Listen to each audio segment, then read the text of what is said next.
Podcast. Attends, je vais fermer tout ça parce que j'ai mon bureau tellement encombré, moi. Hop.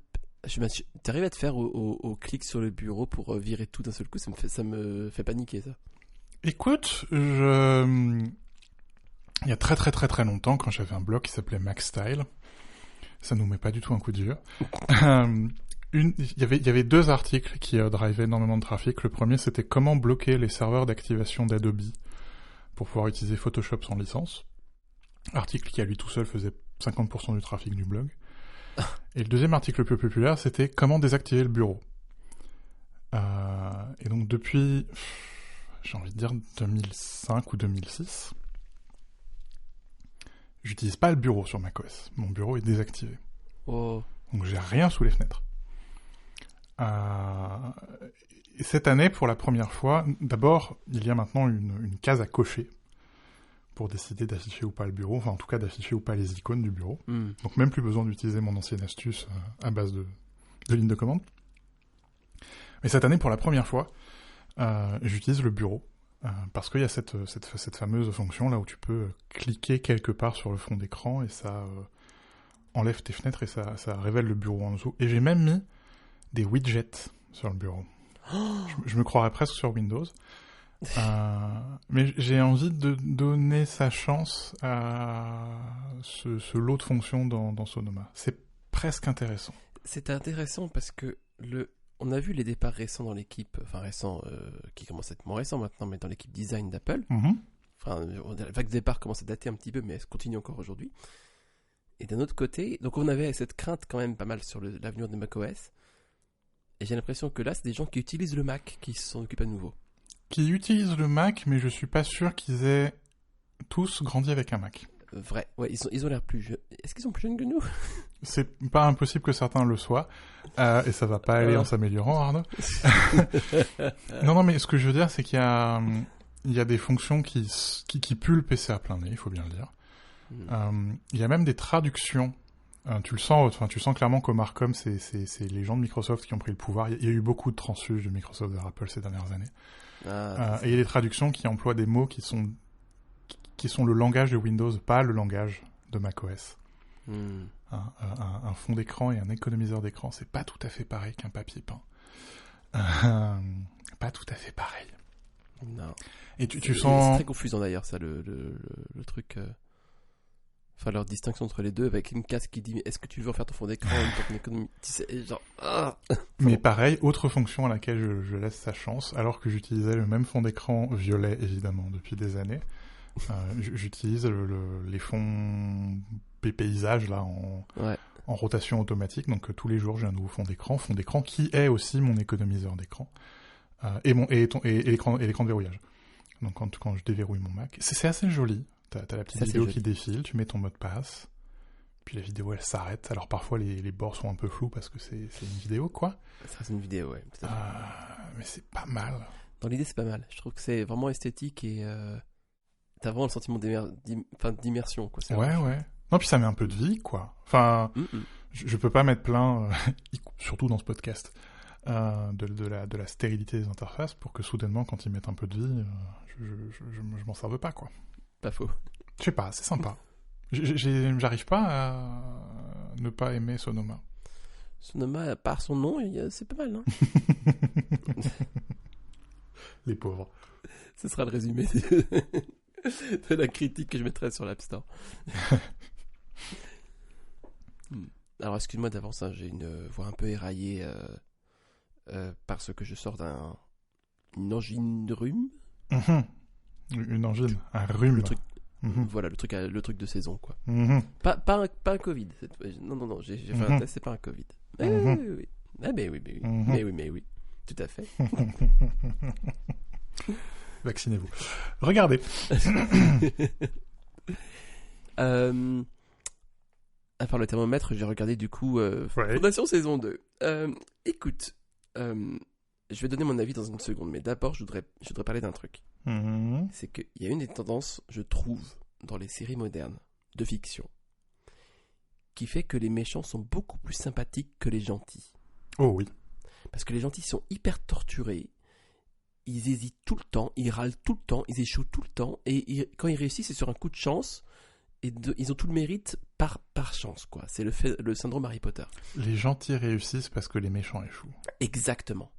Et les méchants, de leur côté, ce sont les seuls qui sont un peu adultes dans l'histoire. Ils ont un plan, ils ont une ambition, ils ont des enjeux, parfois même ils ont un arc narratif personnel, mais oui, bien sûr que oui. Mais oui. Alors que les gentils sont très adolescents et dans leurs décisions très immatures, quoi. Je veux bien croire que c'est intentionnel dans l'écriture, mais quelque chose me dit que ça reflète pas mal l'idéal des héros d'aujourd'hui, dans l'impulsivité, la passion, le charisme, et au final le côté très mythique, genre Che Guevara, Harry Potter, même combat, quoi, je sais pas. Mais ça m'a vraiment frappé. Je me demandais si quelque part c'est quelque chose que tu avais un peu déjà dit aussi.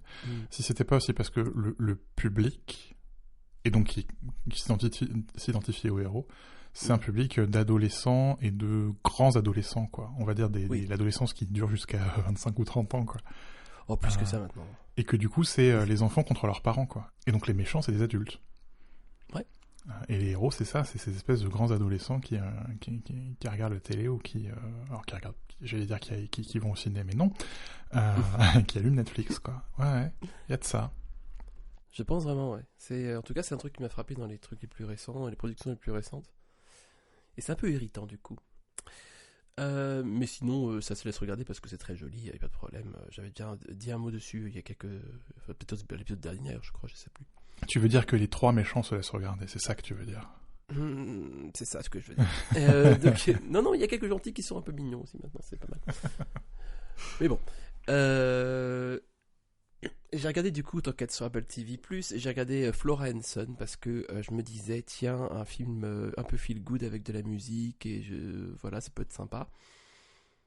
Bon, c'est pas très bon. La seule chose qui fait surnager, qui surnage dans ce film un peu assez mauvais quand même, que je trouve, c'est l'accent irlandais, je trouve. Et Dublin, qui est vraiment un personnage à part entière. Et tout le reste est vraiment largement dispensable. Il y a beaucoup de potentiel, autant qu'on peut avoir des potentiels d'une comédie romantique, matinée, d'une comédie musicale, quoi. Mais voilà, il y a du potentiel dans le caractère et tout. L'héroïne notamment, jeune mère, courageuse, nanana. Après, il faudra quand même qu'on m'explique un jour le cas de Joseph Gordon-Levitt, parce que je vois bien ce qui pourrait être, mais j'ai l'impression qu'à chaque fois, c'est un peu à côté de ce que ça promet. Et je sais pas si c'est... j'ai envie de le trouver sympathique et talentueux et tout, mais je sais pas, j'ai l'impression qu'à part 500 jours ensemble, il a jamais réussi à faire un truc bien. Je le trouve sympathique parce qu'il refuse d'être ce qu'on lui demande. C'est peut-être ça. Tu sais quoi, c'est peut-être ça. Parce qu'il pourrait faire... justement, 500 jours ensemble, c'est le jeune premier... Ouais. Enfin, il pourrait faire ça. Ça pourrait être la solution de facilité, quoi. Ouais. Non, ça se tient très bien ce que tu dis. Il y a un petit côté indé crottable. Ouais, il y a de ça. Ouais. De mon côté, j'ai fini les 5 saisons de Young Sheldon. Bravo. Non. Donc non. Non. Il y avait le problème, on va dire de la première, deuxième saison, le côté, voilà, on se moque des gamins autistes, très peu pour moi, voilà. Mais à la limite, les 2 premières saisons, on va dire, les gamins, les jumeaux sont tout petits, tout mignons, tu peux aussi regarder ça, c'est les enfants acteurs, c'est toujours très touchant, quoi. Et puis c'est assez marrant parce que voilà, c'est centré autour de Sheldon, et il y a quand même la grosse nostalgie de la première fois qu'on a regardé Big Bang Theory. Et puis ensuite ça s'étiole, quoi. C'est de plus en plus une série chorale, c'est sur la famille, et je trouve que c'est pas une espèce de fausse tension dans le couple, alors que tu sais très bien, comme tu sais le futur, tu sais très bien que cette tension que l'élastique va jamais casser, quoi. Et 3e, 4e, surtout la 5e saison sont pénibles, quoi. Ouais. Donc non. Et puis ça m'a du coup ça nous a occupé pas mal de temps de regarder ça, et on n'a pas regardé grand chose d'autre, surtout parce qu'on essaie de limiter le temps consacré à la télé le soir.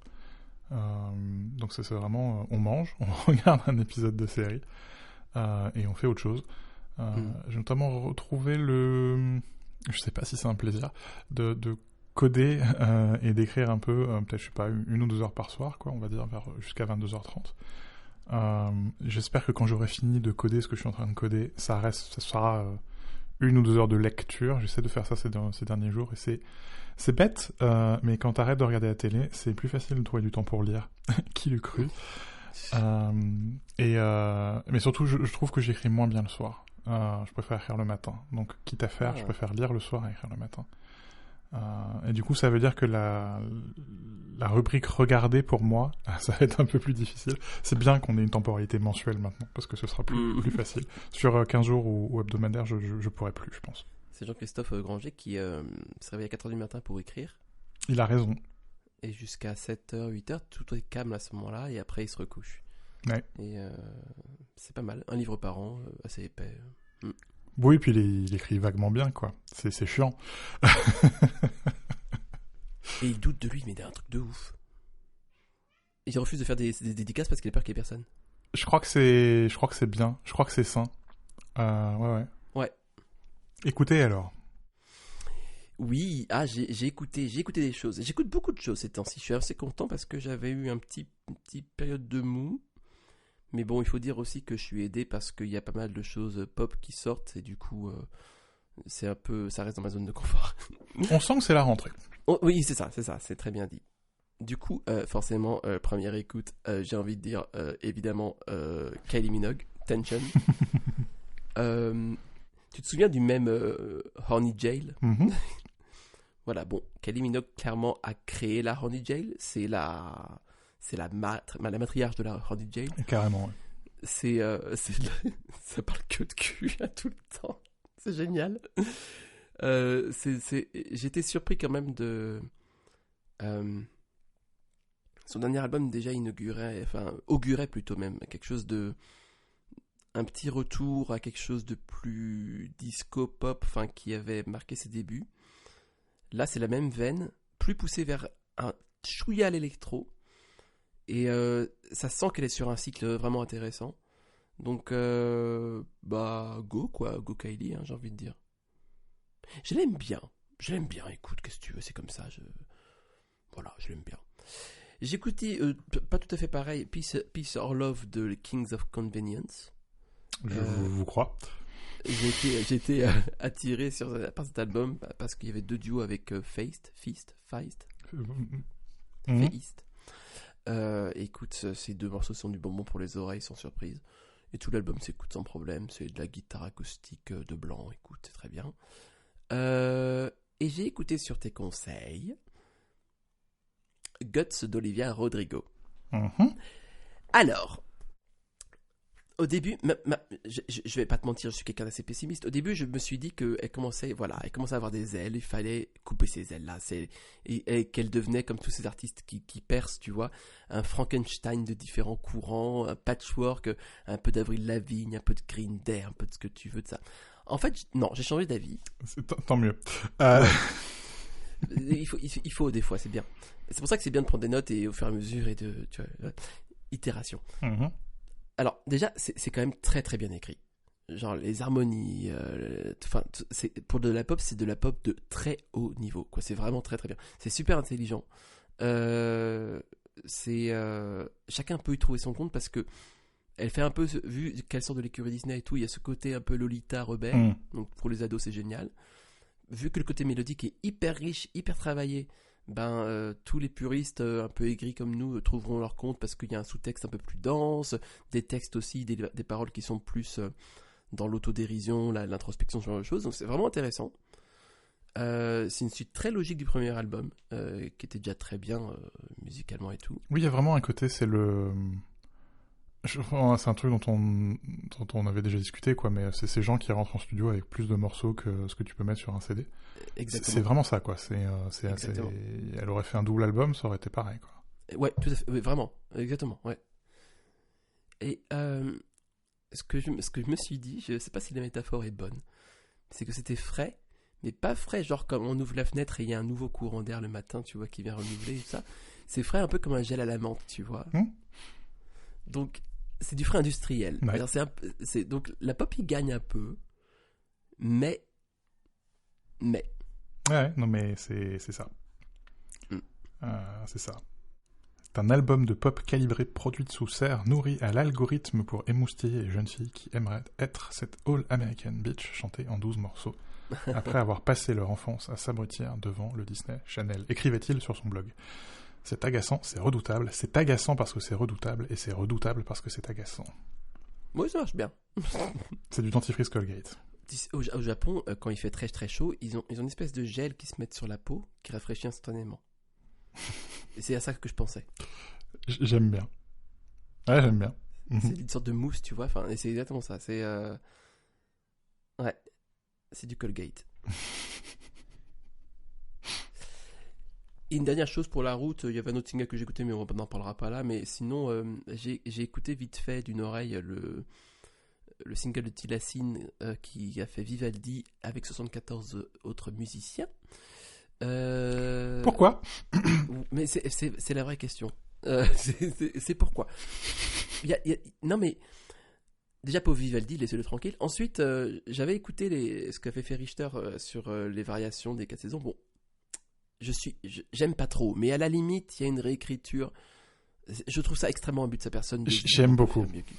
Non, surprise. Évidemment que t'aimes beaucoup. Ça, c'est pour ça que j'essaie d'en parler un peu gentiment quand même. Mais même si voilà. Mais non, enfin, il y a quand même un effort. Enfin, on peut pas nier qu'il y a quand même un effort de réécriture et une intelligence du morceau dans tous les sens du terme, quoi. Une vraie compréhension en profondeur et on réorganise pas au hasard. Enfin, c'est un vrai musicien, quoi. Ce que j'aime beaucoup, c'est que ça te donne envie de réécouter l'original. Exactement. C'est une sorte de comme un miroir un peu brouillé, quoi. Ouais. Ça existerait évidemment pas sans l'original, mais c'est pas ce qu'on lui demande, et c'est une réflexion suffisamment intéressante pour que ça apporte un angle différent, nouveau, et après tu t'amuses à réécouter les motifs que tu n'avais pas entendus auparavant dans l'original. Et rien que ça, c'est intéressant. Ce que j'aime pas, par exemple, mon collègue Nicolas a encensé cet album, parfois mon collègue Nicolas a mauvais goût, le bar minimaliste de La Tempête, avec Bestion à la direction, et tu fais non. Ouais. C'est des morceaux de bar avec d'autres morceaux, des morceaux de compositeurs modernes, enfin contemporains au milieu. Et il y a un côté, ouais, les morceaux de bar, c'est des morceaux de bar, quoi. Et les morceaux des autres compositeurs, c'est des morceaux des autres compositeurs et qui informent pas grand-chose des morceaux de bar. Non. Et tu fais, bah oui, du coup, ok. Donc j'ai écouté l'original, j'ai écouté un truc qui de toute manière n'a pas forcément énormément de rapport avec l'original. À quoi bon? J'ai plus de respect pour Klederman, tu vois, qui intègre qui fait des morceaux hyper kitsch et tout, mais qui intègre juste une phrase mélodique. Ouais. Et c'est une forme d'hommage, mais sans non plus dire, ça pète pas non plus haut de son cul, entre guillemets, tu vois. Et le problème de Tilassine, c'est ça, c'est que ça apporte rien du tout. Déjà, c'est chiant à écouter, et je suis désolé pour lui parce que j'aime bien ce qu'il fait d'habitude. Mais là, ça apporte vraiment rien au morceau original, et je crois même que ça dessert les deux, en fait. Lui et Vivaldi. Nicolas. Puisque tu parles de classique, je vais parler de symphonique. Kyle Eastwood, fils de, mais par ailleurs contrebassiste, si je dis pas de bêtises, on l'avait vu en concert il y a quelques années, s'est mis en tête de réorchestrer des morceaux de bande originale de film, dans lesquels son père a joué, évidemment. Ça donne un truc qui s'appelle Eastwood Symphonic, avec lequel il est parti en tournée, qu'on a fait en sorte de rater à l'Auditorium de Lyon parce que je suis pas très client. C'est de la guimauve. Ah merde. C'est de la guimauve. Ennio Morricone, c'est drôle la musique d'Ennio Morricone. En plus, il y a Eastwood par-dessus. Enfin, il y a un côté... c'est sec, quoi. C'est tendu, quoi. C'est comme une guimbarde, quoi. Vraiment, pour le coup, quoi. Ça marche. Et là, c'est du marshmallow, c'est du caoutchouc, c'est du pathos. Ça rend cette musique chiante, quoi. C'est Eastwood qui a pris du gras, tu vois. Ça enlève le caractère totalement, tout le tranchant, quoi. Ouais. Et c'est chiant, quoi. Et ça a été pareil, encensé par la critique, sauf les bons critiques. C'est un excellent litmus test, je crois. C'est un massacre. Ouais. Je suis tombé au hasard. Dans Rune, il y a donc j'ai branché mon Qobuz et tous les vendredis, quand il y a les drops de musique, je coche la case électro, ensuite je coche la case jazz, et puis j'ajoute tout. Donc l'avantage, c'est que je rate aucune des sorties. Effectivement. C'est un inconvénient aussi, parce que j'ai quelques semaines de retard, et c'est un peu difficile de se dire tiens, aujourd'hui, je vais écouter 4 fois le même album. Même, hein. Non, mais c'est ça, il y a un côté, donc il faut quand même faire un peu de tri. Et je suis tombé, mais du coup, au hasard de cet ajout en masse, sur un truc qui s'appelle Classroom, par un groupe qui s'appelle Classroom. Je vous mets au défi de trouver la page d'accueil du site du groupe qui s'appelle Classroom, parce que figurez-vous que quand vous tapez Classroom dans un moteur de recherche, c'est un peu difficile. Je suis arrivé au bout de la première écoute, j'avais 3 mots. Quoi le fuck? J'ai réécouté une deuxième fois. Quoi le fuck? Alors, attends, c'est censé être quel genre? C'est censé être quel genre du coup? C'est censé être du jazz. C'est du jazz quand même pas mal électro. Mais un peu farfelu, un peu dingue. Je sais pas comment décrire ça parce que vraiment, quoi le putain de fuck? Mais drôle quoi. Drôle, j'ai vraiment envie de le réécouter, mais je sais pas ce que c'est que cet objet. Ok. Et le souci, c'est que c'est Classroom, c'est un peu difficile de trouver du contexte sur cet album et ce groupe, dont c'est le premier album. Donc je ne sais pas ce que c'est que ce truc.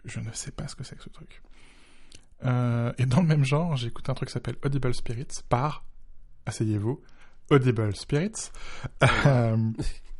Pour le coup, pas quoi le fuck, parce que j'arrive à comprendre. Ça commence par c'est que des classiques du jazz, que des standards, quoi. Et des standards de jazz vocal. Donc, t'entends une nana chanter, quoi. Ouais. Mais très vite, l'harmonie et le rythme sont déformés, voire parfois la voix est déformée. Ce qui parfois est un peu compliqué pour moi. J'aime pas l'électro, par exemple, qui joue beaucoup avec la voix. Dès que la voix humaine est modifiée, j'ai du mal. Mais là, ça reste... On a un point commun là-dessus. Oui, carrément, ouais. Mais là, ça reste raisonnable. Et en fait, il y a vraiment un côté où la voix est utilisée comme un écho. Enfin, c'est pas mal Audible Spirit. Il y a vraiment un côté fantomatique, quoi, de la voix. D'accord. Et où, du coup, le rythme et les harmonies se décousent au fur et à mesure. On s'éloigne de l'acoustique pour aller vers l'électro. C'est pas mal. Ok. C'est franchement pas mal. Parfois, c'est presque de la musique ambiante, quoi. Et je me demande si c'est pas une bonne intro au jazz un peu smooth, un peu de bar, quoi, pour des gens qui aiment l'électro. Tu le vends bien, en tout cas. Parce que tu pars d'un morceau de jazz pour aller vers de l'électro. C'est presque plus prenable que l'inverse le serait. Oui, tout à fait. Ouais. C'est intéressant. Je l'ai écouté 2-3 fois, ça marche pas mal, je trouve. Ok, je vais l'écouter, tiens. Puis alors, c'est la rentrée aussi pour les concerts. Du coup, on est allé voir Christian McBride à la Maison des Arts du Léman à Thonon. C'était dans le cadre de Jazz Contrebande. Charmante petite ville, Thonon. C'est beau les villes où il y a encore un centre-ville. Il y a des ballons dans FaceTime chez Arnaud. Pourquoi Ah, il a dû reconnaître un geste. Attends. Et on était littéralement au premier rang. Ce qui est pas forcément une super bonne idée. Mais ouais, c'est la première fois qu'on le voit en front, quoi, en leader de groupe. D'habitude, c'est le contrebassiste d'un autre, quoi. On l'avait vu avec Chick Corea ou avec d'autres gens. C'était assez sympa de le voir en frontman. Je suis toujours surpris par la manière dont l'ambiance d'une salle te fait le concert. Et là, il y avait 350 personnes qui avaient du mal à bouger sur leur siège. Donc c'était un peu froid, quoi. Ah ouais. Et du coup, quand t'es le seul con à battre la mesure et à remuer un peu dans ton siège, bah, tu fais ok. Tu te sens jugé, quoi, ouais. Et en plus, t'es au premier rang, quoi, donc t'as littéralement toute la salle derrière toi. Et même le premier rang était calme et tout. Ouais, c'était pas... voilà, quoi. A contrario, on est allé voir Gilberto Gil à l'auditorium. Musique brésilienne, il y a une grosse communauté brésilienne à Lyon. Dès la première seconde du concert, il y a 120 décibels dans la salle. Je crois que même les musiciens sur scène étaient complètement surpris que cette salle, normalement, auditorium de Lyon, très classique, ça ne remue pas. Si t'as le malheur de remuer entre deux mouvements, tu te fais siffler. Et là, non, ça a été 120 décibels tout le long, quoi. C'était vraiment sympa, quoi. Les Brésiliens, ils savent foutre le feu, quoi.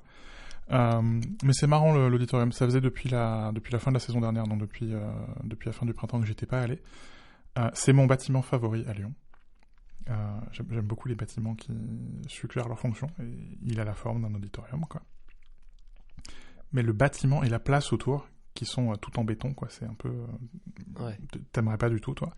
Je trouve qu'ils vieillissent de plus en plus vite. Ouais, le béton en même temps. Ouais, mais tu vois l'absence d'entretien. Tu vois Enfin, c'est la première fois que je trouve moche, quoi. Tu vois qu'on n'en prend pas soin. Ah, et je trouve ça triste parce que à 300 mètres, il y a un des plus grands centres commerciaux d'Europe qui vient d'être fait. Oui, c'est vrai, oui. Oui, c'est vrai que c'est un peu triste. Ouais. De A à Z, quoi. Et la rue à côté, Garibaldi, vient d'être faite aussi. Donc il est en travaux, quoi, Noël dernier, quand on est venu vous voir. Ouais. Donc, tout autour a été refait. Ouais. Donc on a refait là où on fait passer des bagnoles, on a refait là où on achète des saloperies. Mais par contre, entre les deux, là, la culture, on la laisse décrépir. Je trouve ça un peu triste. Ouais, parents pauvres. En parlant de culture, bon, je dirais pas que je me suis cultivé non plus, restons modestes, mais j'ai lu un livre, Anthony, oui, bien sûr que oui, j'ai lu un livre, et je suis très fier de moi, même si c'était un livre qui s'est lu, je pense, au total en 5 heures. Mais voilà, c'est déjà pas mal. C'est déjà pas mal.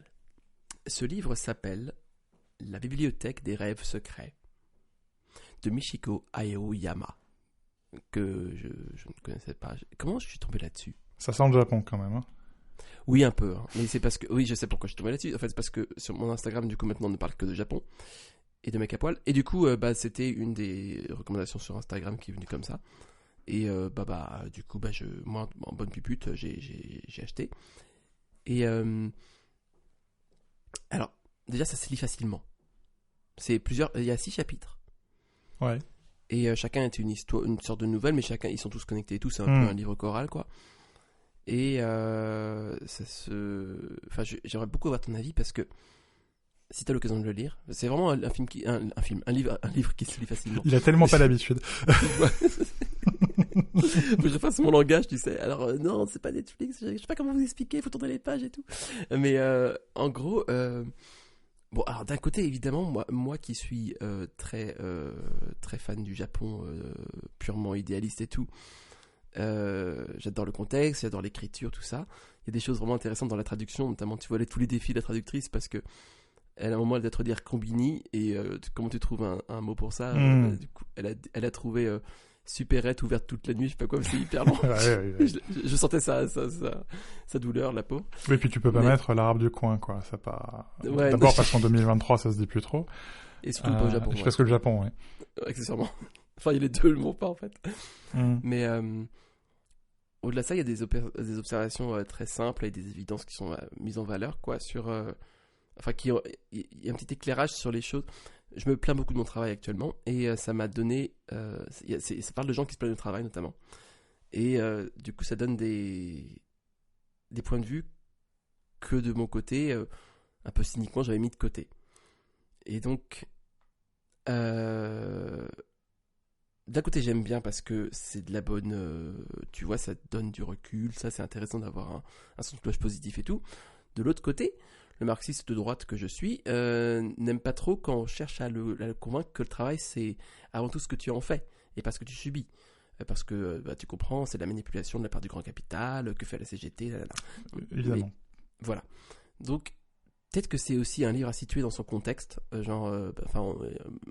grosse culture bouddhique évidemment, donc moi j'ai mon héritage laïque catholique qui est à la fois attiré par ça, à la fois rejette ça, quoi. Mais voilà, j'aimerais beaucoup avoir ton avis sur... c'est tout sauf cynique, et du coup, est-ce que c'est béni oui pour autant ? Je suis pas sûr, je ne pense pas.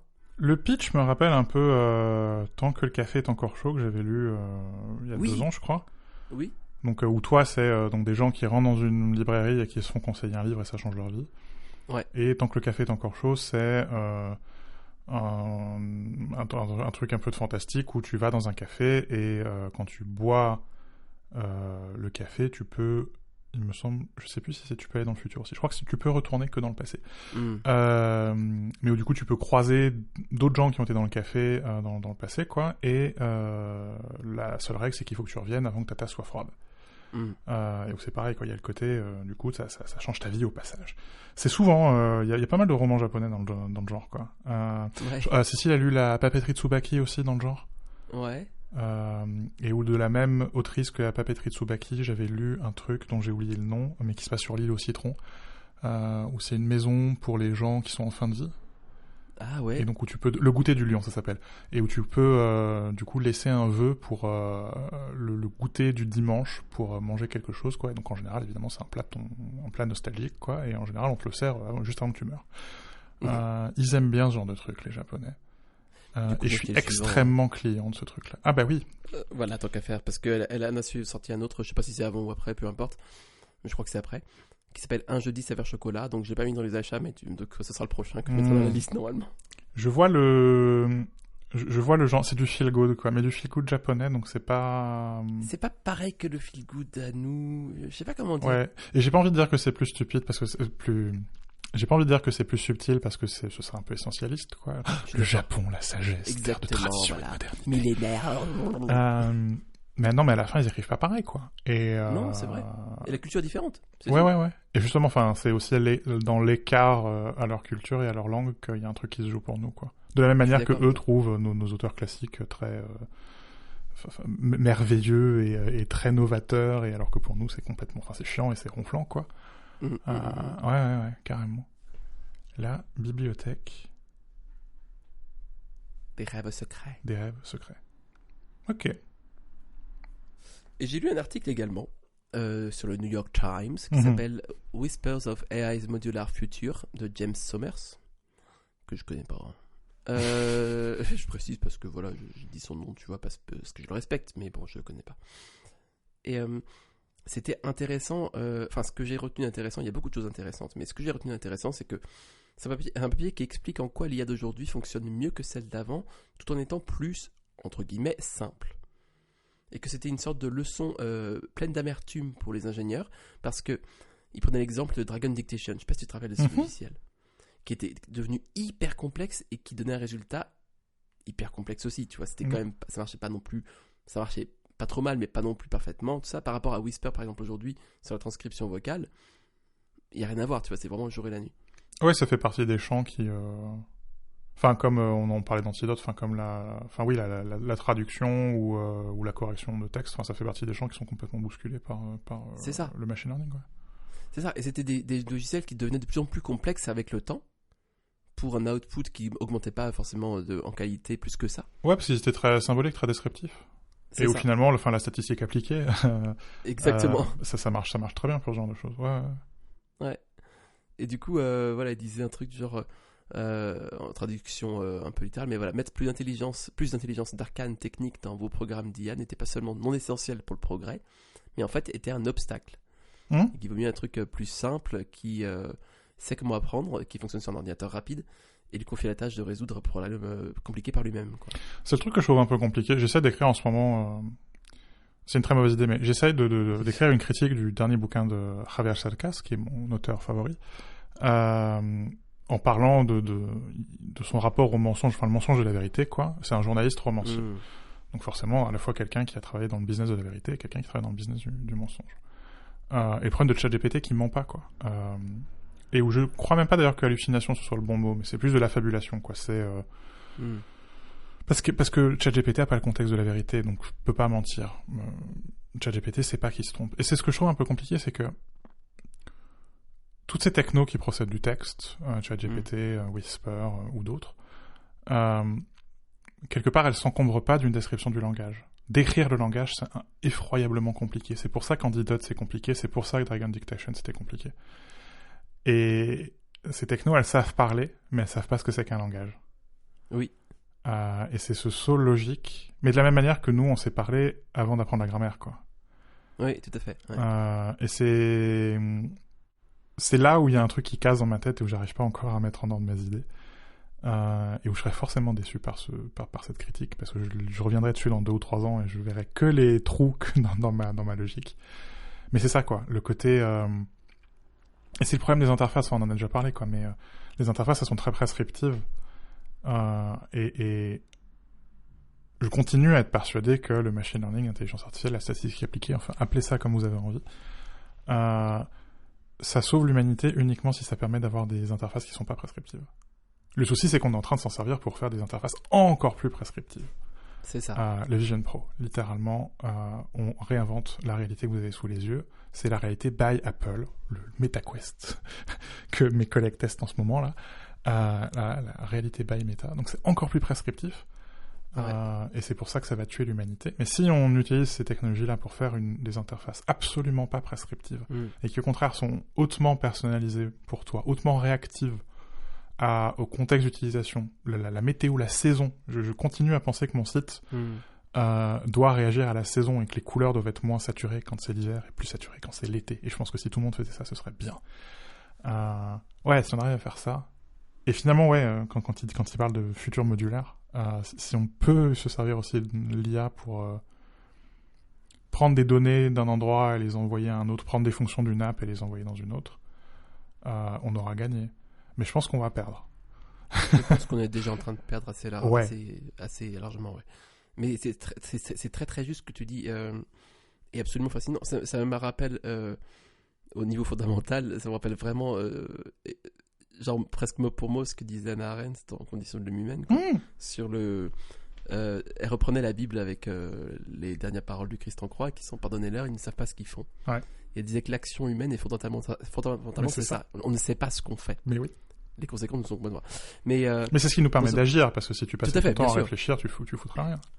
Bien sûr, mais non seulement ça veut dire que les conséquences nous sont cachées, mais aussi que on ne sait pas aussi à un niveau beaucoup plus basique, genre on n'a aucune idée, on utilise les trucs de mauvaise manière, quoi, de la mauvaise manière. Et c'est exactement ça avec ces outils-là, qui pourraient être utilisés dans le bon sens, entre guillemets, pourraient vraiment propulser tellement plus loin, en étant utilisés uniquement pour ce qu'ils sont. Et on projette tellement dessus qu'on en fait des choses négatives et perverses, en fait. Mais c'est là où tu vois... Je sais que certains critiquent quand j'ai que l'outil a pas de volonté propre, parce qu'ils disent « Ah bah oui, mais c'est le concepteur, il a une volonté, donc il vient suivre sa volonté dans l'outil, machin truc muche. » Merde. C'est pas écrit dans ChatGPT que ça doit raconter des conneries. Non, c'est vrai. C'est vrai. Et je suis persuadé qu'on peut faire des outils merveilleux avec ChatGPT. Enfin, avec GPT. Il se trouve que ChatGPT, c'est peut-être la manière la plus naïve, la plus stupide, la plus perverse d'utiliser les technologies d'OpenAI. Il se trouve que parce que naïve parce que, enfin voilà, il y a ce côté. Oui, tout à fait d'accord. Totalement. Et je suis pas contre l'IA, quoi. Encore une fois, je suis persuadé que si on utilise l'IA à des fins positives, ça peut être des forces de libération terribles. Mais terriblement bonnes, quoi. Sauf qu'une des premières applications de ce genre de technologie, c'est Google Duplex. On utilise une machine pour répondre à un coiffeur, c'est-à-dire on utilise la machine pour asservir des gens déjà asservis. On en fait des instruments d'oppression. Génial. Exactement. C'est aussi ce qui souligne dans l'article, c'est que, enfin, il y a aussi le moyen de l'open source notamment. C'est que avec l'open source sur Whisper en l'occurrence, le logiciel t'appartient. C'est quelques lignes de code et il dit même qu'il utilise ChatGPT pour en faire un petit truc un peu différent, pour le coder différent parce que c'est pas codé. Et ça lui permet d'avoir un truc qui est indépendant, qui lui appartient, qui est à lui, quoi. Ouais. Et je crois que ça aide beaucoup enfin, c'est un prérequis pour le bon usage. C'est pas ça qui fera un bon usage, mais que c'est un prérequis vraiment important. Il y avait Décodeur, donc un des podcasts de The Verge, où il y avait une interview de Zuckerberg, qui disait l'open source est super important dans l'IA, et alors évidemment il s'est fait doubler par OpenAI, donc il va pas être contre l'open source, évidemment. Soudainement Mark Zuckerberg est converti par l'open source. Par ailleurs, je crois pas enfin c'est comme Tim Cook, je crois qu'il est sincère. Une sincérité qui lui fait gagner du fric, mais je crois par ailleurs... Je crois qu'il est plus sincère qu'on ne le dit, Zuckerberg. Oui, je crois aussi. Le mec a quand même parié sa boîte sur la réalité virtuelle, il faut lui reconnaître ça. C'est vrai. Et il disait, c'est important parce que par exemple, il parlait du modèle Llama, si je dis pas de conneries, pour Meta, qui est open source, et où il voit un nombre incalculable d'entreprises qui prennent ce modèle et le personnalisent pour faire des petites IA d'entreprises. Et en fait, on a ce grand modèle qui parle avec la voix de son maître, la voix de Meta. Il le dit. C'est beau d'entendre quelqu'un dire « il y a ces biais ». Mais si tu le prends et que tu en fais un objet à toi, bah c'est plus la voix de son maître, la voix de Meta, mais ça peut être ta voix à toi. Ouais. Par la magie de l'open source. C'est pas mal d'entendre Zuckerberg dire ça. Je sais pas ce que ça veut dire. Je sais pas ce qu'il pense derrière, mais c'est pas mal de l'entendre dire ça. Ouais. Si je te dis, en tant qu'ingénieur du son, je préfère ne pas utiliser de sons tels que des dings ou des sonneries pour me rappeler à l'ordre pendant que je travaille. Je me fie plutôt à mon odorat. Lorsque je dois me souvenir d'une réunion importante, je place une tranche de pain dans mon grille-pain, qui est connectée à une prise intelligente Wimo. Ensuite, je demande à mon assistant Google d'allumer le grille-pain 5 minutes avant l'événement. Lorsque je sens l'odeur du pain grillé, cela me rappelle que j'ai une réunion dans quelques minutes. Génie ou génie démoniaque ? Première impression à froid comme ça, génie. Génie. Genre, alors, c'est quand même extrêmement hypocrite comme langage, parce que c'est quand même pas de ding, tout ça. Par contre, enfin voilà, ça sous-entend en fait que non, mais pas trop de rappel et tout. C'est quand même un rappel extrêmement complexe mis en place, donc faut pas non plus, voilà. Mais par contre, ça me rappelle, enfin, ce que j'ai en tête visuellement, c'est immédiatement tous ces films un peu de notre enfance, donc il y a quelques milliards d'années. Tu sais, où t'as les gosses qui font leurs espèces de montage et les trucs, tu sais, la petite voiture qui va sur un domino, qui ensuite vont en cascade aller faire sa WC, une bille qui va tomber dans un roulement, tout ça, et toutes ces choses. La machine de Wallace pour qu'il prenne sa douche, qu'il s'habille et qu'il prenne son petit déjeuner. Exactement. Donc rien que pour ça, franchement, génie. Ouais. Donc c'est dans un article de The Verge, le lien est dans la description du podcast. Ça me rappelait, quand j'étais ado, j'ai fait 2 étés, si je dis pas de bêtises, 2 ou 3 étés. J'ai aidé un agriculteur qui habitait au bout de notre rue, un apiculteur même, à aller chercher ses ruches et à en sortir le miel. C'est génial ça. Et il était sourd. Il est toujours sourd puisqu'il est encore vivant. Et on se connaissait parce qu'en fait, à chaque fois qu'il avait un petit souci technique, il venait me voir et c'était moi qui résolvais ça. Notamment, il avait un des premiers téléphones, c'était Orange qui faisait ce service à l'époque, avec de la transcription, téléphone portable où on pouvait t'appeler et ça transcrivait. C'était pas mal. Wow. Et donc, sa baraque était câblée de manière à ce que quand tu sonnais, ça allumait une lampe. Quand le téléphone sonne, ça allume une lampe. J'adore. Parce que voilà, il a pas ses oreilles, il a ses yeux. Et ça m'a rappelé ça, quoi. Il est ingénieur du son, il a pas ses oreilles puisqu'il est dans son casque, donc il passe par l'odorat. Et avec, oui, comme tu dis, quoi, ce côté très Rude Goldbergien de j'utilise un toaster avec une prise connectée avec Google Assistant. C'est génial. J'y aurais pas pensé. Je trouve ça amusant. On peut faire des trucs drôles avec les technos. Ce que j'aime aussi beaucoup, c'est que ça déporte la sursollicitation des sens. On a quand même 2 sens hyper sursollicités, peut-être trop avec le toucher, mais voilà, l'ouïe et la vue sont technologiquement sont hyper nécessaires. Et là, ça permet de décharger un peu la tâche, quoi. C'est vrai que l'odeur dans l'informatique, c'est pas même dans le Vision Pro, quoi, il n'y a pas de capsule pour créer un odorat, quoi. Ouais, c'est ça. J'ai aussi lu un bouquin qui s'appelle Alegría de Manuel Villas même. J'ai mis 9 mois à lire ce bouquin qui doit faire 300 pages. C'est pas pire que moi, t'inquiète pas. Non. Mais Villas, c'est son 2e livre. Il avait écrit Ordesa en 2018, quelque chose comme ça. C'est un grand dépressif, Villas, et il écrit sur sa dépression. Ah oui, donc oui, d'accord. Oui. Il nomme tous les personnages de ses romans à partir de compositeurs de musique. Sa dépression, il la nomme, ce que je trouve intéressant. J'ai jamais pensé à nommer ma dépression. Et cet hiver, au fin fond, au creux de la dépression, qui vraiment cet hiver a été très, très... J'étais pas bien, quoi. Il a fallu que je pose le bouquin. Ouais. Et je l'ai repris au printemps, et puis j'ai fini ça cet été. Ouais. Oui. Oui. Oui.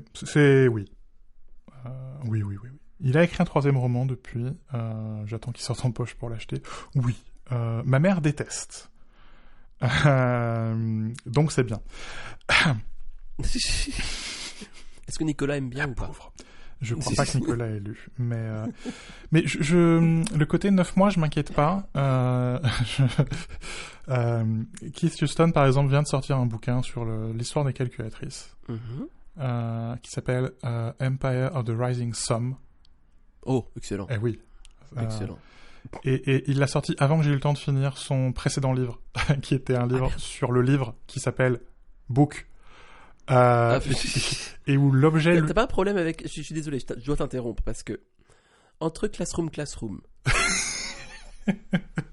oui. Entre Audible Spirit, oui. Entre Book sur Book, Anthony, il faut qu'on parle. Je crois que tu as un problème de redondance. Je suis très bon client pour ça. Le livre lui-même est intéressant. La couverture, c'est juste des plats de couverture en carton gris sans papier autour. Et où le livre lui-même décrit les morceaux d'un livre. Qu'est-ce que c'est qu'un plat de couverture? Qu'est-ce que c'est qu'un titre? L'objet lui-même est super intéressant. Excellent. Mais j'ai pas fini, quoi. Alors je vais repartir de zéro pour le lire parce que le bouquin est passionnant. Puis ensuite je vais aller sur le bouquin sur les calculettes. Adrien, les mémoires d'Adrien, de notre amie Marguerite, qui dort dans ma table de chevet depuis que t'as commencé à le lire. Je t'ai laissé le finir, et je t'ai tellement laissé le finir que je l'ai pas repris. Mais ça viendra. Ouais, je crois que c'est ça. Pour l'instant, j'ai 2 bureaux dans mon bureau. Donc j'ai mon ancien bureau et le nouveau bureau, ce qui sert de bureau, et l'ancien bureau sert de table. Temporairement, qui dure depuis maintenant. On se comprend. Et c'est là que j'entasse tous les nouveaux livres que j'achète. Et en fait, j'aime bien. C'est comme être entouré de possibilités. J'ai une boîte Muji transparente. Muji ne fait plus ses boîtes transparentes pour mettre des CD dedans. Ouais. Et les seuls qui... la dernière fois, j'y suis allé en pensant que j'achetais une boîte à CD. En fait, c'est une boîte à DVD ou Blu-ray. Enfin, c'est pas le bon format.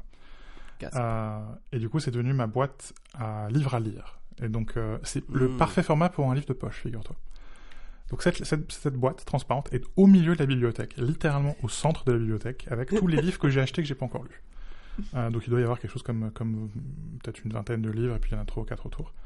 Ce qui est drôle, c'est qu'à chaque fois que j'enlève un livre, il y en a 2 autres qui y rentrent. Mais j'aime bien. Et j'écoute un podcast, ces 2 filles qui parlent de bouquins, ça s'appelle Books Unbound, avec notamment Ariel Bissett, qui a un channel YouTube qui avant parlait de livres, qui maintenant parle du fait qu'elle retape sa maison, sa petite maison dans la prairie canadienne. C'est bien aussi. Et une des 2 disait que c'était une mood reader, une lectrice au mood, quoi, au feeling. Et c'est peut-être que c'est ça pour moi aussi. Je suis un mood reader, donc les mémoires d'Adrien, je suis pas dans le mood, tu vois. Mais ça viendra. Bien sûr. Ou peut-être pas. Ou pas. Oh non, mais non, quand même, faut relire les mémoires d'Adrien. C'est bien les mémoires d'Adrien. Oui. On l'embrasse. Écoute, t'as lu un livre. J'ai acheté des trucs. Cet épisode est... parce que, il y a eu un transfert de conscience quelque part à un moment. Mon patron m'a offert un iPhone 15 Pro Max. Yeah. Je suis allé... j'ai payé l'Apple Care et j'ai acheté un film Belkin en Apple Store. Au départ, on avait acheté avec un collègue un pack de 2 films. J'ai appris qu'on disait Spy-Gen. C'est tellement drôle pour un truc chinois. Oui, j'aime beaucoup aussi. J'ai essayé de poser le mien. C'est la marque que je prends depuis des années, et c'est la première fois que j'arrive pas à le poser. Il y a une bulle énorme au milieu, et en prenant la petite raclette qu'ils donnent, ils ont changé le format de la raclette, et en fait, je pense que c'est une mauvaise idée. Parce qu'en appuyant pour enlever la bulle, j'ai cassé le film. Ah merde. Ok. Donc je dis à ce collègue, Félix, pose le tien pour voir. Puis si ça marche, je te rembourse. Enfin, je te donnerai quand même ma moitié, quoi. Puis c'est pas grave. Et il y a un berceau dans lequel tu mets ton iPhone, enfin pour tout aligner, et il pose son film avec 2 cm de décalage. Le truc complètement improbable. Ah la vache. Donc on dit bon, c'est pas grave, Amazon nous rembourse, on va aller en Apple Store. Et le film Belkin qui est vendu en Apple Store, et je crois que ça revient à 8 fois le prix du film Spy-Gen. C'est très cher. C'est très cher, mais tu sais quoi, un collègue qui est allé, la fille qui lui a posé le film, la première fois s'est plantée, mais il n'a pas eu à payer 2 fois son film, hein, donc c'est quand même sympa. Et ce que j'ai appris, c'est qu'en fait, si le film se décolle, et que tu l'as enregistré, en ligne, et la petite difficulté étant que il n'est pas encore dispo sur le store français, donc il faut passer par le site américain, mais tu peux t'authentifier avec ton compte Belkin FR sur le site Belkin US. Tant que tu as enregistré le film avec la facture que te file Apple, s'il se décolle dans les 2 ans, Belkin rembourse. Ah ouais. Et le film est super fin, le film change quasiment rien à la qualité optique de l'iPhone, alors que les films généralement le font. Donc je trouve que ça vaut son prix. C'est cher, Il y a pas d'autre mot. Mais je crois que pour une fois, on paye pour ce qu'on obtient. J'aime assez Belkin pour ça en général. Je dis pas, il y a des ratés évidemment, mais c'est pas comme 12 South.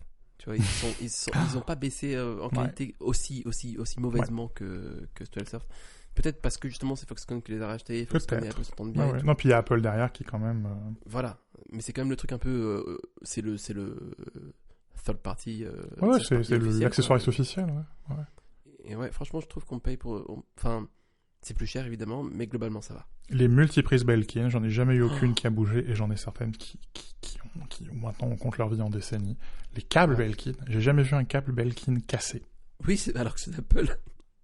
Alors que c'est d'Apple. Ça. Non mais. Ouais. Donc je recommande chaudement. J'ai aussi acheté. C'est pour ça que vraiment cet épisode est assez étrange parce que t'as lu, j'ai acheté des trucs, j'ai acheté un jeu vidéo. Alors ok.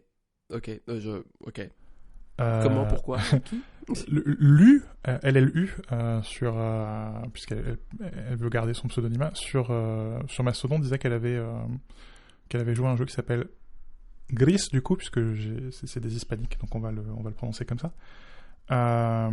C'est un parfum avec John Travolta, ça aussi. Et qu'elle le recommandait, je me suis dit allez, je crois que c'était 5 €, un truc comme ça. Allez, j'y vais. Oui, il est vraiment pas cher. C'est vraiment mon type de jeu, quoi. C'est des jeux où il se passe rien. C'est très beaucoup de choses passent par la musique. Ouais. Et la musique est sympa. Et donc t'es dans ce monde gris là, et puis au fur et à mesure que t'avances, tu récupères des couleurs. Je suppose qu'un jour ça se finira avec un. J'ai pas encore fini le jeu. Ça se finira et tout sera coloré, ce sera bien. Mais c'est ça, c'est presque un. Ça m'a rappelé un peu les CD interactifs des années 90, tu sais. Tu sens que t'es sur une piste quand même, hein. Ouais. T'as pas grand chose à faire. Il y a un peu des petites énigmes, parce que voilà, donc c'est une espèce de side-scroller, quoi. Et donc pour avancer, parfois il y a des obstacles, quoi. Et donc faut les franchir. Mais c'est jamais très compliqué. Ça demande parfois un peu de dextérité, mais pas moi qui ai les pouces un peu encalminés maintenant, ça m'a pas non plus fait mal aux mains, quoi. Ouais, c'est pas mal. Je vois que t'as noté 3 mots pour moi. Oui, c'est du même genre. Je pense que ça pourrait te plaire aussi. C'est Ori. Je crois qu'il y en a 2 maintenant, Ori. Peut-être plus quand même, il y a plus de dextérité peut-être un peu dans Ori. Journey, très cinématique, très, très jeu tableau aussi. Et Céleste. Journey, j'ai toujours refusé d'y jouer parce que je sais que j'y passerai énormément de temps. J'y ai joué 5 minutes dans un musée des scientifiques à Karlsruhe où il y avait une expo sur les jeux vidéo et il était projeté au mur mais en mode avec je sais pas 5 ou 6 mètres de diagonale. Je dis allez, je vais y jouer 5 minutes quoi parce que quand même. C'est l'occasion.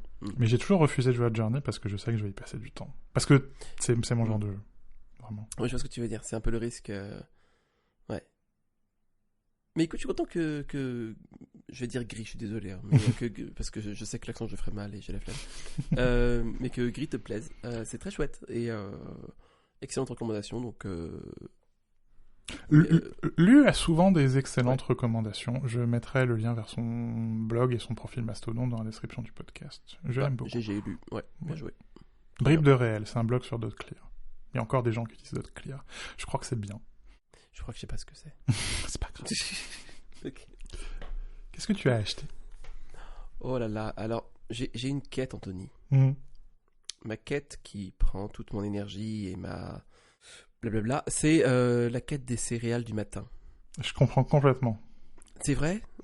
J'avais peur que tu te moques de moi. Non. Ok. Non, c'est pas sur cet achat-là que je vais me moquer. Foreshadowing.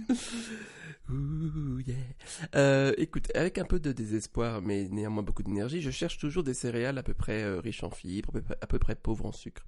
Et à peu près pas trop cher. Les 3 sont très difficiles à trouver. Oui, c'est ça, c'est pique-tout. Ah ouais, franchement, c'est littéralement ça. Mais quel geste je fais pour avoir des ballons comme ça ? C'est quoi, c'est ça ? Arnaud et moi, nous parlons via FaceTime. Dans Sonoma, avec FaceTime, il y a une reconnaissance des gestes qui qui déclenche l'apparition de feux d'artifice, de lasers, de ballons, de choses comme ça. Depuis tout à l'heure, Arnaud déclenche des ballons à peu près toutes les 35 secondes. Je sais pas comment je fais. Je sais pas comment je fais. Bon. Du coup, oui, très difficile de trouver ça. Je pense aussi évidemment au porridge, mais le porridge, c'est quand même pas très pas très sexy, quoi. Évidemment, pour le préparer, déjà le préparer la veille, il faut y penser, il faut mettre des petits fruits rouges, flemme. Bon. Je me sens personnellement attaqué. Désolé. C'est pas du tout personnel. J'ai trouvé du coup les nouvelles céréales de Björg, n'est-ce pas, les Krusty Pétales chocolat noir. Et le podcast est sponsorisé par Björg. Votre nourriture, mais bonne. Je crois que je tiens un truc. On en reparle dans un mois parce que je me connais, tu vois, je peux me lasser très vite. Mais je crois que je tiens un truc.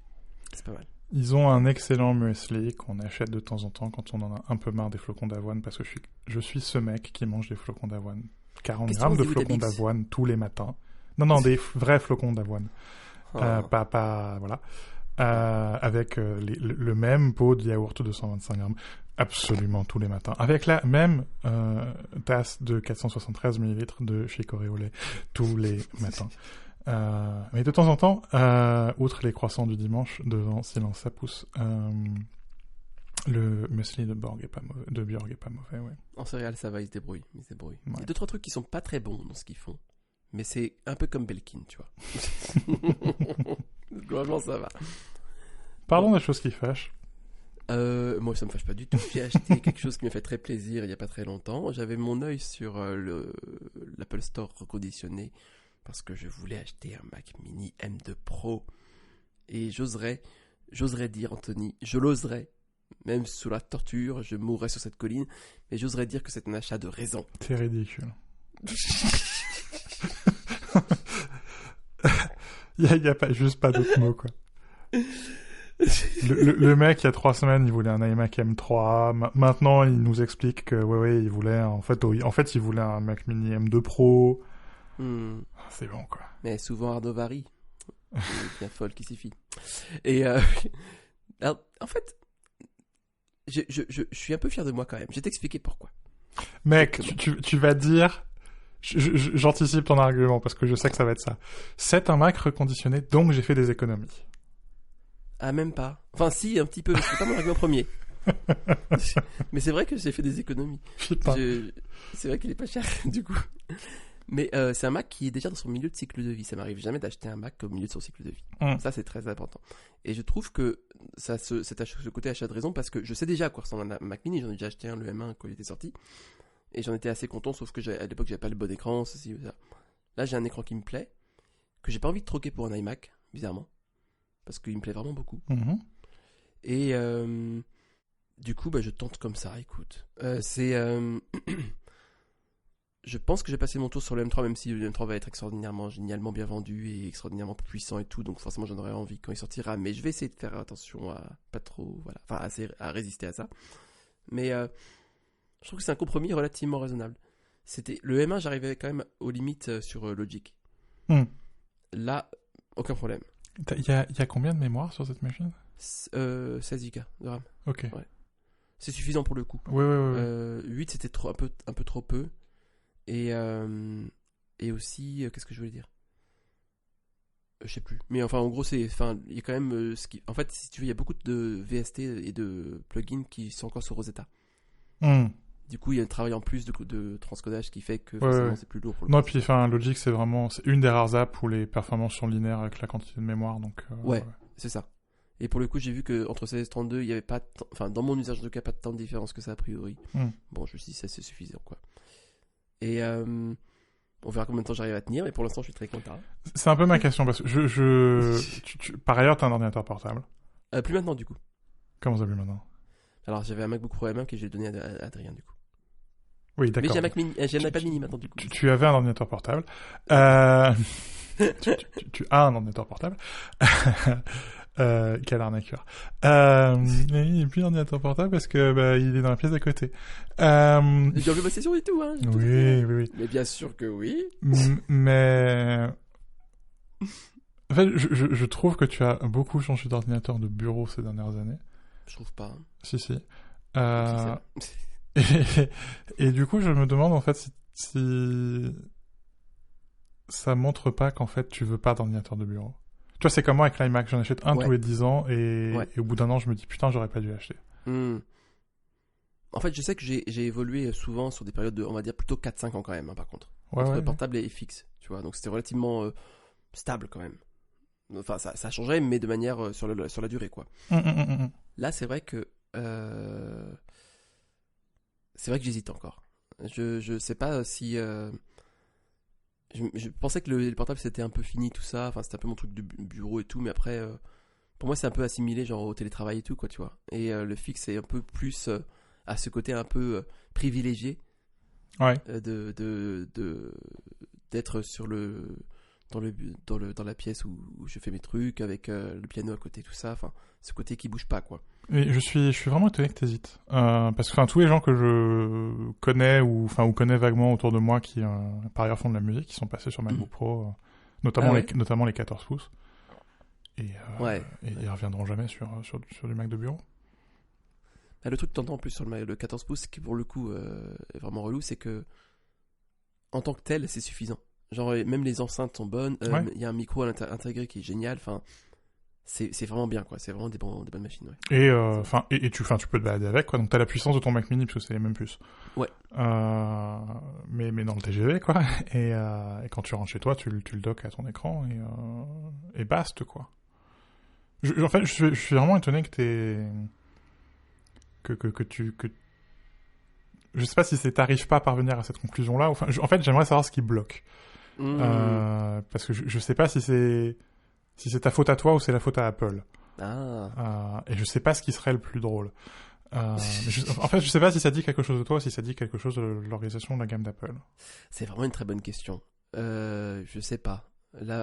Enfin, je pensais pas qu'on ferait ma eye thérapie ce soir. Mais genre, en fait, très bonne question. Non, parce que tu vois, pour moi, c'est très simple. MacBook Air, point. Ah oui, mais moi non, pour le coup. Non. J'ai zéro doute, quoi. Il me faut un MacBook Air, point. Et le Mac Mini, ça fait des années que j'ai un Mac Mini au bureau. J'avais d'abord un Intel et puis ensuite un M1. C'est une machine que j'ai encore. Elle est sous mon iMac. Elle me sert de serveur et elle est très très utile au boulot parce qu'elle a un peu de stockage. Et bon, voilà, j'utilise l'iMac parce que ça évite qu'il prenne la poussière à la maison, mais je serais très très content d'utiliser le Mac Mini et MacBook Air. Enfin, pour ce que je fais, c'est-à-dire faire du dev web et écrire et développer des photos 24 mégapixels, pas besoin de plus. Donc, si tu veux, pour moi, c'est très simple. Je regarde même plus les MacBook Pro. D'ailleurs, le prix est dingue pour moi. Pour écrire. C'est très cher. Oui. Si je faisais plus qu'écrire, je dis pas, mais pour écrire, ça. Et une machine de bureau fixe à la maison, je l'ai vu avec l'iMac, ça n'a aucun sens. Ouais. Donc pour moi, c'est très simple, quoi. Voilà, MacBook Air. C'est fini. On s'arrête là. Je suis étonné alors que pourtant, en plus, tu connais la gamme par cœur, quoi, que t'aies du mal à trouver une machine. C'est pas évident. Je pense que mon organisation personnelle est encore en cause. C'est-à-dire que je suis encore sur un modèle où j'avais pas beaucoup de stockage sur mes ordis en interne. Et tous mes VST, tout ça sont sur des librairies externes, du coup, des disques durs externes. Donc déjà, ça me met littéralement un fil à la patte quand j'ai un portable. Ouais, ok. Et ça, c'est relou. Du coup, ça empêche l'utilisation nomade, en fait, de l'ordi comme ça, quoi. Ça pourrait être résolu si je prenais un truc avec un stockage plus élevé, mais dans ce cas-là, le prix aussi est plus élevé, quoi. Il y a aussi une question de budget. C'est que là, le Mac en tout, je l'ai eu à moins de 1000 € quand même au final, parce que j'ai eu la réduction en plus dessus. C'est vraiment pas mal. Sur les nouveaux portables, malgré tout, sont quand même encore très chers. Oui, enfin, tu triples le budget pour la machine qui tirait, oui. C'est ça. Donc, il y a ces deux trucs-là auxquels je peux penser maintenant. Mais tu vois, même si j'avais le budget, je sais pas, je crois que j'hésiterais encore. Non, mais et je trouve ça intéressant. Ouais. Parce que évidemment, enfin, je me moque de toi, tout ça, mais. Bien sûr, mais il faut.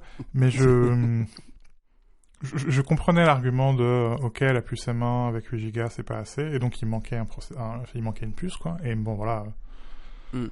M1 Pro, M1 Max, on peut discuter. Mais je suis étonné que ce soit M1 Pro dans Mac Mini et pas M1 Pro dans MacBook Pro, tu vois.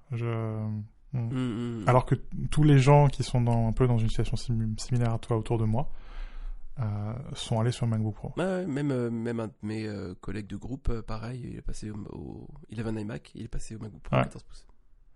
C'est intéressant. Je suis curieux de voir dans un mois. Je suis curieux de voir ce que tu vas mettre autour du Mac Mini aussi. Y a aussi parce que c'est un achat qui appelle d'autres achats, évidemment. Évidemment, ça coûte tellement cher, putain. Genre, alors j'hésitais à acheter une webcam, mais du coup j'ai acheté finalement le petit support là, donc c'est mon iPhone qui te filme. C'est génial ce truc. C'est parfait super. parce que j'utilise jamais la webcam en fait sur mon ordi perso, donc c'est idéal. Et ça servira aussi pour l'Apple TV quand on s'appellera sur l'Apple TV. Oui. Et parce que ce sera qu'avec toi que je le ferai, c'est sûr. L'autre truc, c'est qu'il y a aussi tout ce qui est du coup les enceintes, parce que forcément l'iMac avait des enceintes, oui. Le Mac Mini n'en a pas, donc ça va venir. Les supports pour les enceintes pour les relever un petit peu parce que j'ai un petit bureau. Il y a tous ces petits trucs qu'il faut. J'ai des références à te donner, on en parlera après avoir appuyé sur le bouton stop. Avec grand plaisir. Mais du coup, effectivement, il y aura toute une pléthore de trucs à acheter dans les prochains épisodes, c'est sûr et certain. Je reviens juste sur l'usage justement du fil à la patte, mais là on se parle avec j'ai une interface audio et un micro et tout. En mobilité, évidemment, je pourrais quand même utiliser le micro intégré à MacBook Pro par exemple. Mais tu vois, j'aurais pas de synthé, je pense que la musique dans mon usage à moi, c'est quelque chose qui se fait de manière externe, de toute façon. Et je peux bosser sur des trucs. Je pense que limite l'iPad est mieux pour bosser en situation de mobilité sur la musique. Je pense, mais c'est mon intuition. Je sais pas trop parce que l'iPad, j'ai jamais trop réussi à trouver sa place encore dans mon workflow. C'est super intéressant. Ouais, non mais rendez-vous dans un mois. Vraiment. Ouais. Pour ça, il est Björk, du coup, je te dirais dans un c'est un des cliffhangers les plus incroyables de l'histoire des cliffhangers, je pense. Waouh. J'ai frétille sur mon siège, hein, genre JBP là.